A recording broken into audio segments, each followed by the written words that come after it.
제가 정말 읽어봄직한 글이 있어서 하나 소개를 해드리겠습니다. 특히 이 자리에 계신 더불어민주당 의원님들, 정의당에서 오셨습니까? 잘 들으시기 바랍니다. 불과 2년 전만 해도 위 대한민국은 경제발전과 민주화 양쪽에서 모두 성공한 나라라고 자타가 인정하며 남들의 부러움을 사는 나라였습니다. 유럽 공산권 몰락 직후에는 한국이 북한을 흡수 통일할 수 있는 가능성까지 이야기되었습니다. 하지만 박근혜 대통령 탄핵과 문재인 정부 출범 후 2년이 지난 지금 나라의 존망을 걱정하는 탄식이 사방에서 터져나오는 어처구니 없는 신세로 전락했습니다.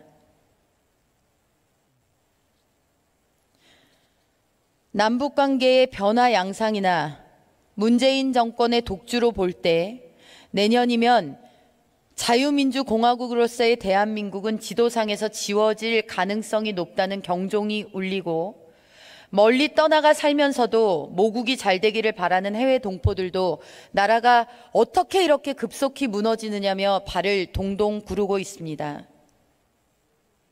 대한민국의 국가적 토대와 위상이 전방위적으로 얼마나 급격하게 허물어지고 있는지를 아직도 제대로 파악하지 못하고 있는 사람들은 역설적이게도 이 나라의 주인인 우리 국민들 뿐입니다.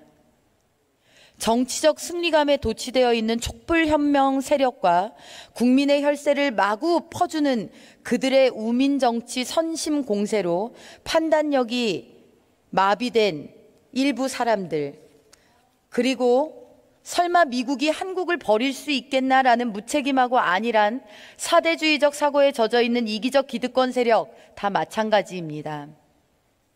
문재인 정부의 잘못된 경제정책의 피해를 제일 먼저 입게 된 중소기업인들을 시작으로 이 나라 건설의 진정한 일꾼들은 무엇인가 크게 잘못되어 가고 있음을 느끼고 반발하기 시작했지만 종합적 해명이나 대안을 찾지는 못하고 있습니다. 그들을 강력하게 대변해줄 언론 매체나 정치 세력이 없기 때문입니다. 우리 공공 언론 매체들은 촛불혁명 훨씬 이전부터 이미 반체제 세력에게 장악되어 있었습니다. 어떤 면에서는 탄핵 사태 자체가 그들의 선전과 선동으로 본격화된 일이었기 때문에 현 정권에 불리하게 보이는 뉴스나 논평은 내보내질 않습니다.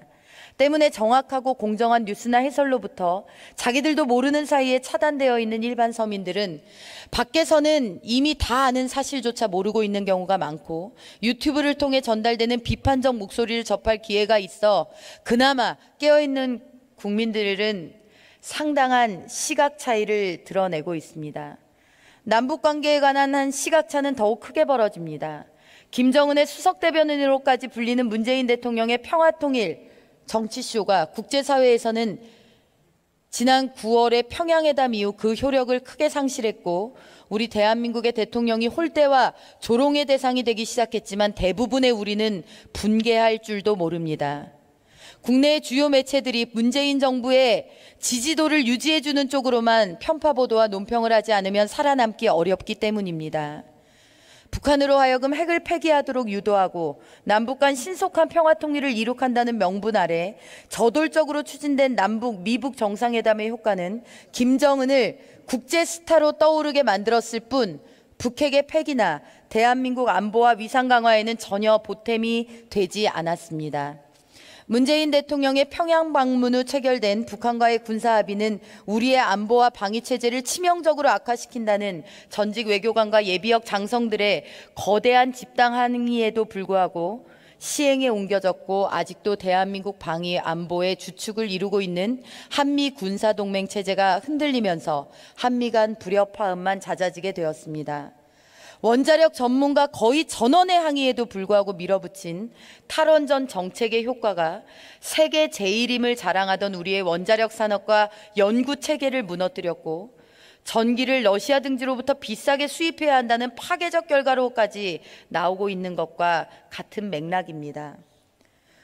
우리 민족끼리의 평화 통일을 맹렬한 기세로 밀어붙인 결과 우리의 운명은 이제 우리 스스로의 힘이 아니라 북한의 김정은이나 미국의 트럼프 대통령 또는 중국 시진핑 주석의 손익계산 결과에 따라 좌지우지 당할 수밖에 없게 되었습니다.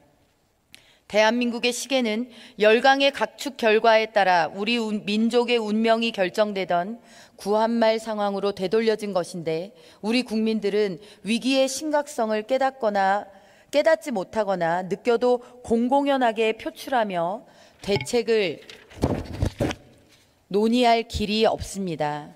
자유 언론이 사라지고 정치권이 마비되고 국가조직 전체가 촛불혁명이라는 구실 아래 검찰, 경찰, 사법부, 노동계 할 것 없이 모두 청와대를 장악한 특정 세력의 정치 도구로 전락했기 때문입니다. 의식이 몽롱한 사람은 변을 당합니다. 국가도 마찬가지입니다.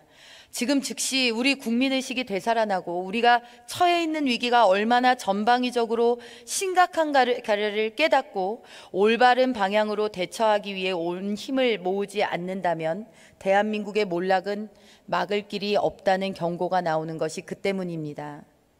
우리는 이제 일반 국민 누구나가 알아들을 수 있는 말로 솔직하게 우리 처지에 관해 이야기하는 용기가 필요합니다. 북핵 문제, 남남 갈등 문제를 떠나서도 우리가 처해 있는 상황은 심각합니다. 급속한 고령화, 제한된 자원 선점을 위한 치열한 국제 경쟁, 인간 심리까지 조정하고 인간을 대체할 수도 있게 되어가는 기술혁명과 인공지능의 도전, 급속한 경제 발전이 낳아놓은 불평등과 갈등, 이 문제들이 최고의 두뇌들이 머리와 가슴을 맞대고 고민해도 처리하기 힘든 문제들로 산적해 있습니다. 그러나 지난 2년 반 우리는 위기 해소를 위해 힘을 모으는 대신 망국적 분열과 갈등으로 빠져들었습니다. 반공적 자유민주주의 공화국으로 태어났고 발전해온 민주공화국 대한민국의 존재 이유를 정면으로 부정하는 통일지상주의 세력이 촛불혁명의 이름으로 권력을 장악했기 때문입니다. 서울대 명예교수 이인호 교수의 글입니다. 이 진단 틀린 데가 있습니까?